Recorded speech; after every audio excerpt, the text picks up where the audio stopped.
and souls come closer. You've been quiet for too long, haven't you? Not weak, not broken, just quiet. The kind of quiet that makes people nervous. The kind of quiet that makes fake people start talking too much. The kind of quiet that makes guilty people start twitching when you walk into a room. And now they're confused.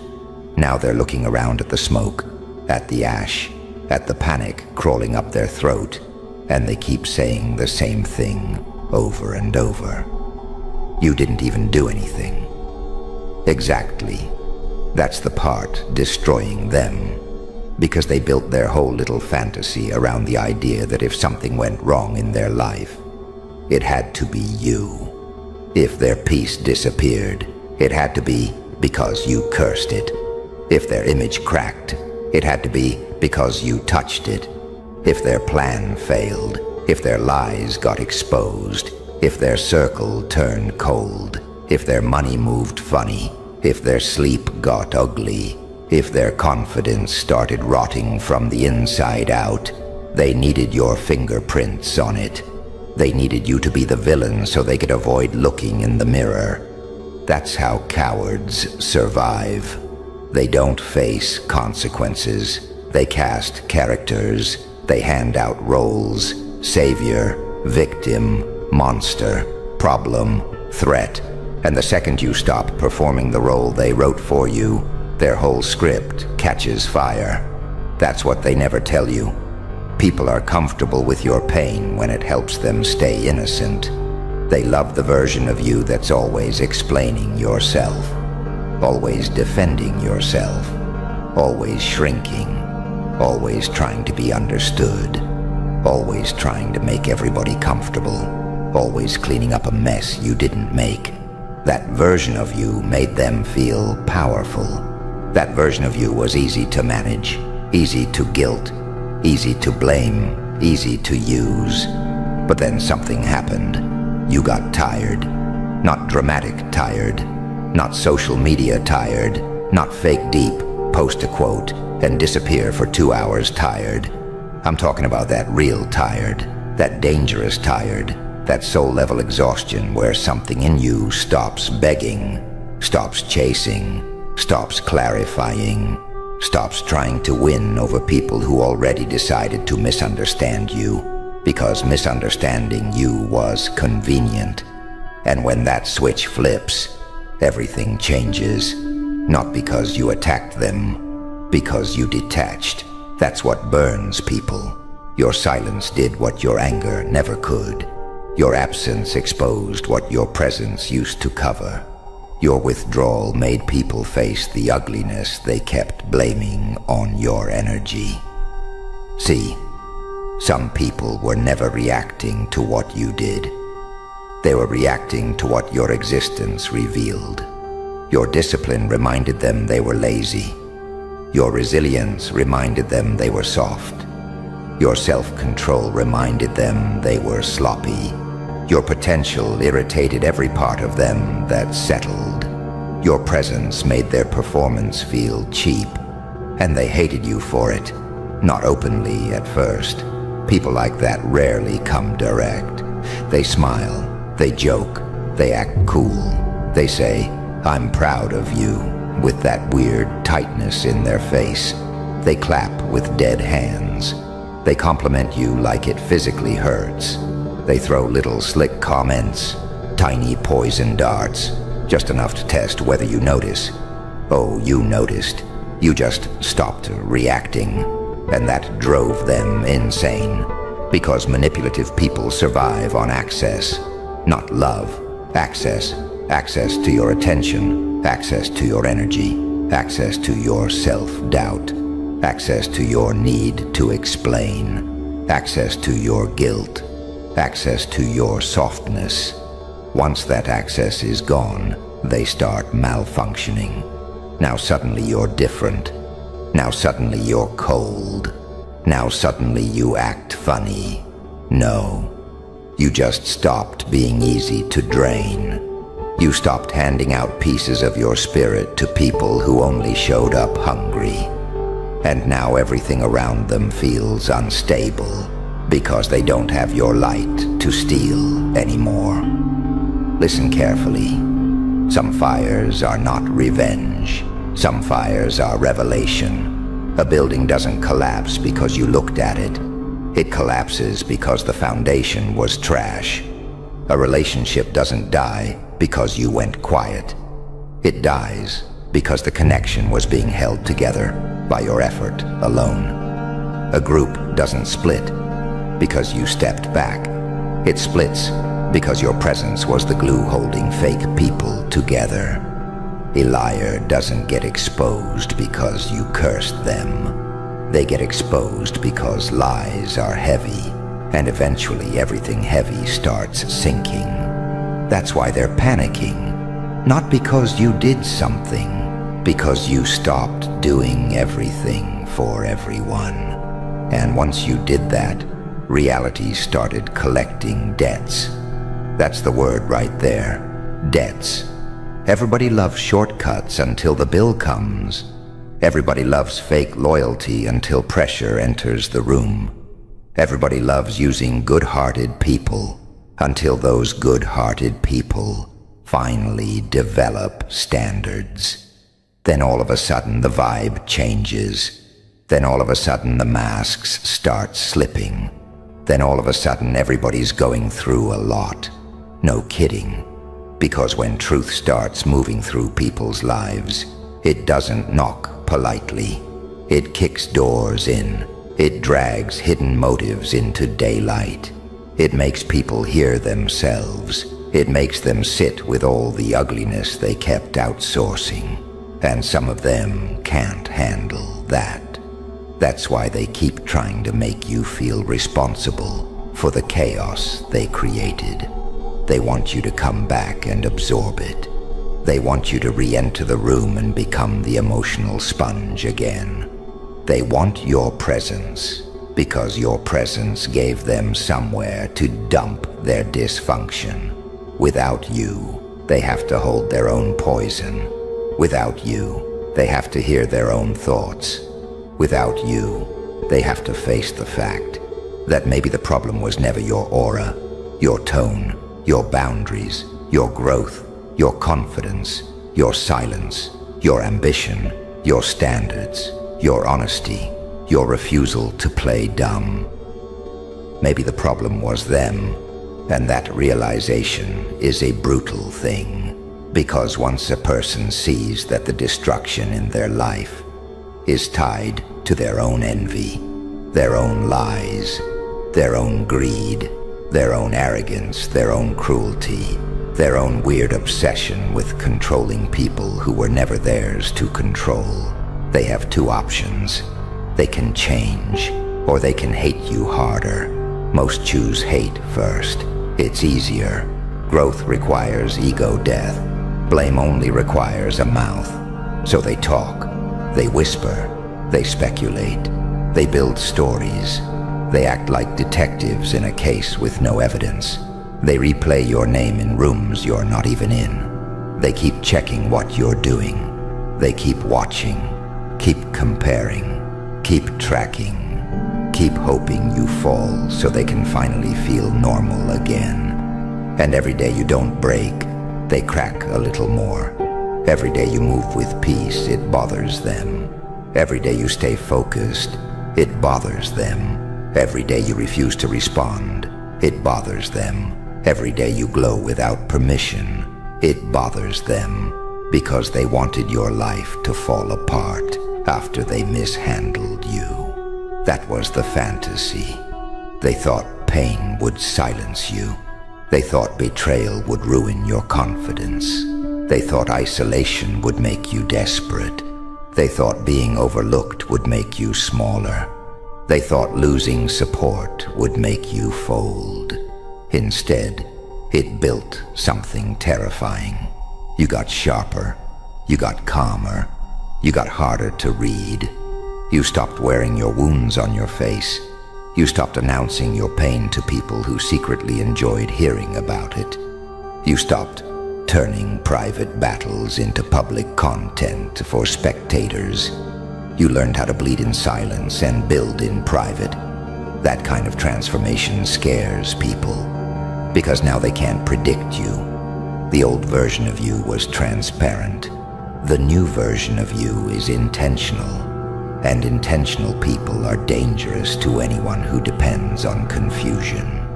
Say that to yourself. You are dangerous to anybody who depends on your confusion. Anybody who needed you insecure is in trouble now.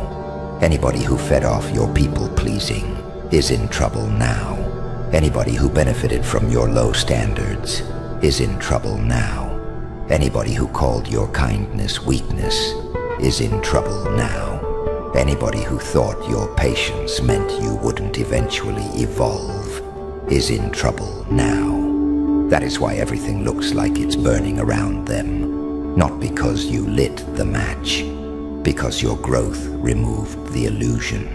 And illusions die loud. Have you noticed that? Fake love gets loud when it's losing control. Fake friends get loud when access is denied. Fake supporters get loud when they can't claim you. Fake mentors get loud when you outgrow them. Fake lovers get loud when they realize you can survive without closure. The loudness is not power, it's panic. Real power doesn't need a campaign. Real power doesn't need 10 side conversations and a dramatic caption. Real power moves in silence and lets reality speak. That's what your life is doing right now. Speaking, without begging, without forcing, without proving. And that is tearing certain people apart. Because they expected a breakdown, but instead they got a witness. Your life became proof that they didn't break you. Do you understand how insulting that is to a manipulator?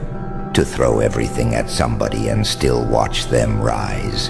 To lie on them and still watch them become more respected? To isolate them and still watch them become more centered?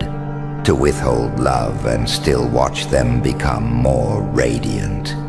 That kind of outcome humiliates darkness, and darkness hates embarrassment. That's why people get reckless after they fail to destroy you. They start oversharing, overreacting, picking random fights, projecting, turning everybody against everybody, ruining opportunities with their own attitude, self-sabotaging in broad daylight. And the funniest part? They still want to act like you did something mystical. No. What happened was simple. The rot became visible. That's it. Your non-participation forced exposure. Your boundaries forced clarity. Your detachment forced consequences. Your discipline forced comparison. Your healing forced truth. You became a mirror they could not stand looking into. And mirrors don't attack. They reveal. That's why some people hate being around healed energy. Because healed energy does not cooperate with delusion. Healed energy doesn't chase mixed signals, doesn't romanticize disrespect, doesn't over-explain basic boundaries, doesn't keep auditioning for human decency, doesn't keep reopening doors that almost killed them emotionally. Healed energy says no without writing an essay. Healed energy leaves when the pattern repeats. Healed energy understands that closure is not always a conversation. Sometimes closure is distance. Sometimes closure is watching people become strangers. Sometimes closure is letting the truth wear their face without your help. And yes, that hurts. Let's not fake that part. It hurts when people swear they love you, then compete with you. It hurts when people claim they support you, then shrink when your name rises. It hurts when people ask what's wrong, not because they care, but because they want details. It hurts when people act like your growth is arrogance because they preferred you available and wounded. It hurts when loyalty gets answered with convenience. It hurts when your pure intentions get twisted by people with dirty motives. That pain is real, but so is the lesson. And the lesson is priceless. Not everybody who loses access to you lost something good. Some people lost control.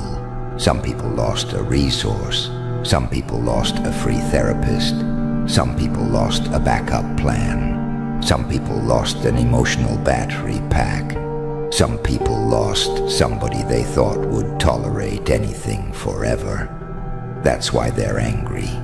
Not because you changed for the worse, because you changed in a way that no longer benefits their dysfunction. And let me tell you something nobody says enough. You do not owe your softness to people who studied it just to weaponize it. You do not owe endless understanding to people who kept misunderstanding you on purpose. You do not owe explanations to people committed to twisting every word. You do not owe presence to people who only appreciate you when you're suffering. You do not owe loyalty to people who vanish the second you stop being useful. And you definitely do not owe guilt because their life started shaking after you stopped carrying their chaos for them. Read that in your spirit. Their shaking is not your guilt. Their downfall is not always your doing. Sometimes people fall apart because they built themselves out of borrowed energy, fake confidence, imitation strength, and performance love. And when the source dries up, the structure caves in. You were the source in more situations than you even realize. Your encouragement kept people going. Your presence stabilized rooms. Your loyalty made people feel chosen. Your forgiveness gave people extra chances they never earned. Your energy carried weak dynamics way past their expiration date. So when you withdrew, the hidden weakness showed itself fast. That's why it feels so sudden to them. But you know better. You know it was not sudden. You know this was building for a while. You saw the cracks. You felt the weird energy. You caught the fake smiles. You noticed how support got quieter as you got stronger. You noticed how some people only called when they needed comfort, attention, resources, validation, strategy, healing, grounding. You noticed. You just stopped arguing with what you felt. That is one of the highest forms of self-respect. To stop debating your own intuition just because the truth is inconvenient. To stop gaslighting yourself because someone has a sad story. To stop explaining away patterns that keep repeating. To stop calling betrayal a misunderstanding. To stop calling envy bad communication. To stop calling disrespect stress. To stop calling emotional neglect they're just busy. No.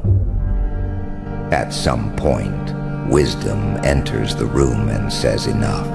Enough trying to decode what was already clear.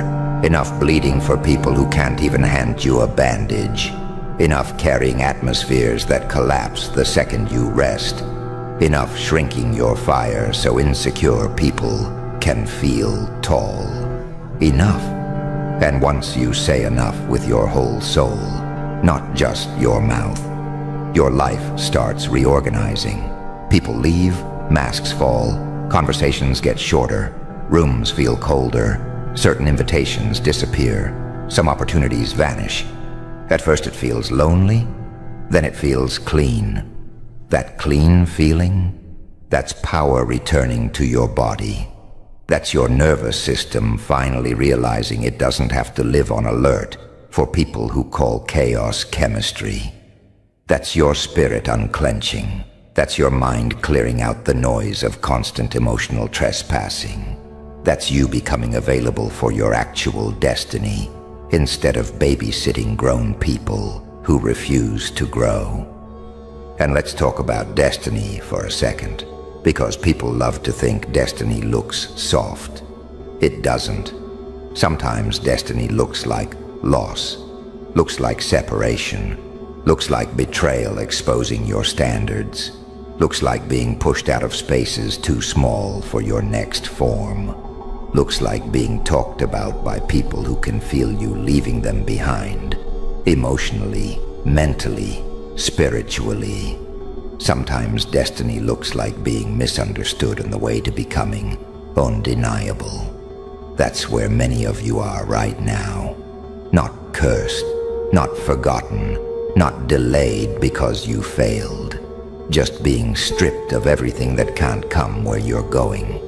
And stripping seasons are ugly. They're not aesthetic.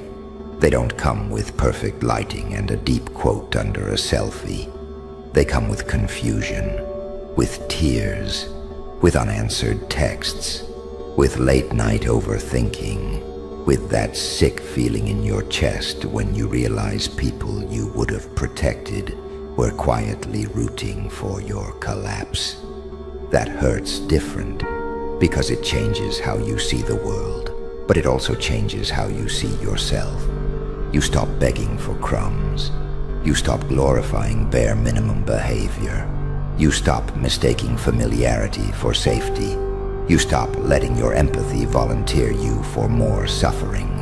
You become selective, precise, grounded, calm in a way that makes loud people uncomfortable. And when you become that, you stop fearing who leaves, because you finally understand something. Anything that needed your self-abandonment to survive deserved to die. Anything that only worked while you were doubting yourself deserved to burn. Anything that punished you for evolving deserved to lose access. Anything that grew stronger while you grew weaker was never love. That's not bitterness. That's discernment. Big difference. Bitterness keeps you chained to the wound. Discernment teaches you where not to bleed again. And you need that now. Because where you're going, your energy matters too much to waste. Your mind matters too much to clutter. Your future matters too much to hand to people who think your softness is a public resource. No more. Let them wonder why things are burning down. Let them ask questions. Let them replay old conversations. Let them try to connect dots that all lead back to their own choices. Let them sit in the smoke of every game they thought they'd never have to answer for. You stay focused. You stay dangerous in the right way. Not reckless, not cruel, not obsessed with revenge.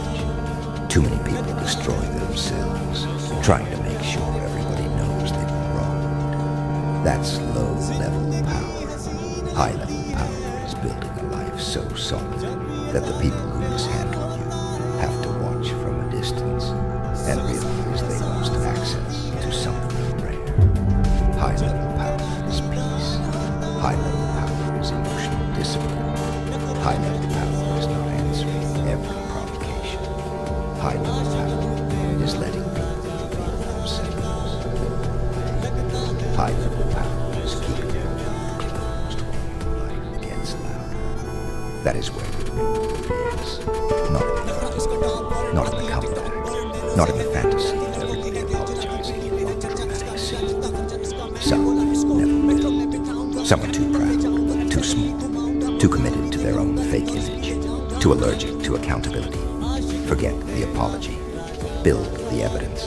Build the body. Build the mind. Build the money. Build the routine. Build the standards. Build the peace. Build the life that makes old confusion look embarrassing. Because the truth is, the strongest thing about you was never your ability to survive chaos. It was your ability to stop normalizing it. That is evolution. That is power.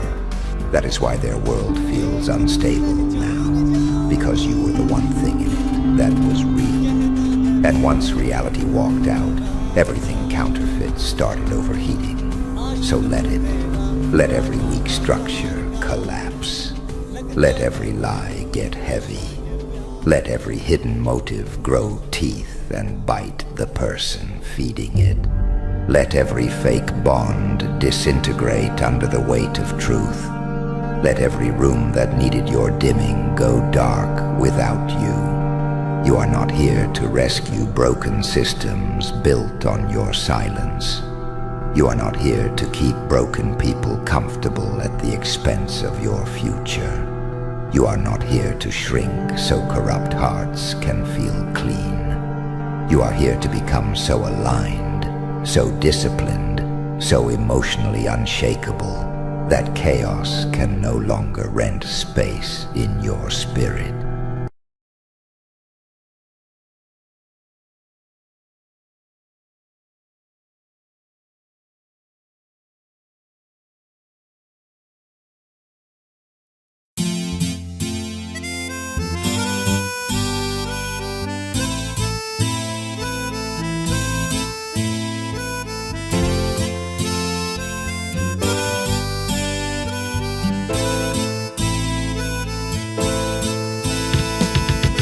आशिक हूँ तेरा राजा बाजार का, लगता है मुझको नशा ये प्यार का।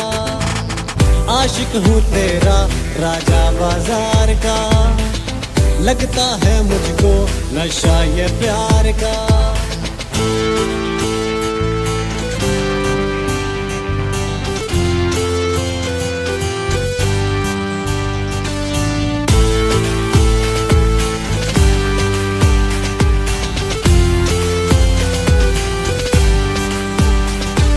मुस्कुरा के बात करती हो, आदतें खराब करती हो। ना दिखो बेताब लगता हूँ, आशिक बेहिसाब लगता हूँ। ऐसा नशा है तेरे दीदार का, आशिक हूँ तेरा राजा बाजार का, लगता है मुझको नशा ये प्यार का। जिंदगी हसीन लगती है जब ये जालिम प्यार होता है। सांसों में सांस आती है जब तेरा दीदार होता है। नखरा है ऐसा मेरी सरकार का, आशिक हूँ तेरा राजा बाजार का, लगता है मुझको नशा ये प्यार का।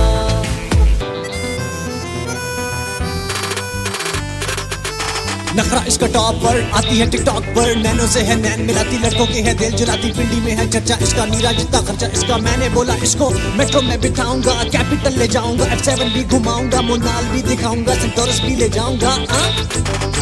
आशिक हूँ तेरा राजा बाजार का, लगता है मुझको नशा ये प्यार का।